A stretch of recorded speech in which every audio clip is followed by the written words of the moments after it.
sa zaradiť do spoločnosti tak, jak sa má. Nepochybuj o sebe, my nie sme márna masa. Rozumný jedinec, chalani, dievčatá, stávam sa za názorom tak, jak sa má. V rámci toho darcovstva ľudia u nás sú, ja by som to nazval takí kasičkári alebo zbierkári. U nás, keď sa hovorí o darcovstve finančnom, tak je to väčšinou o tom, že prispejem na nejakú organizáciu, nejaké kasičky alebo nejakú zbierku a pošlem tú SMS-ku. Ale málo kto si uvedomuje, že si toto ako veľmi pomôže, ale ak chcem byť darcom, ak chcem nejakej organizácii, ktorá rieši jeden z problémov, ktorý považujem za dôležitý, reálne pomôcť, tak najlepšie pomôžem, že som pravidelným darcom. To znamená, že si zriadím trvalý príkaz v banke na 3, 5, 10 eur podľa toho, nakoľko sa cítim a tú organizáciu podporujem mesačne.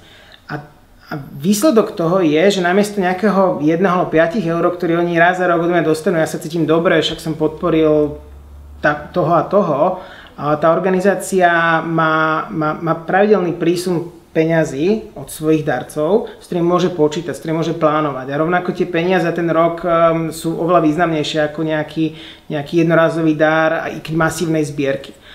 A rovnako sa stávam podľa mňa takou súčasťou tej organizácie, práce tej organizácie a môžem hrdo povedať, že ja tiež riešim ten problém. Čiže napríklad pre mňa je veľký problém, životné prostredie. A tým, že podporujem organizácie, ktoré ten problém riešia, sa nestanem len nejakým dobrodincom, ktorým hodí proste zo pár drobných, aby robili to, čo robia, ale stanem sa aj podľa mňa aj riešiteľom toho konkrétneho problému. Pretože bezo mňa a bez ďalších 5-10 tisíc ľudí, ako som ja, by tie organizácie fungovať nemohli. Volám sa Igor Polakovič a stojím si za svojím názorom.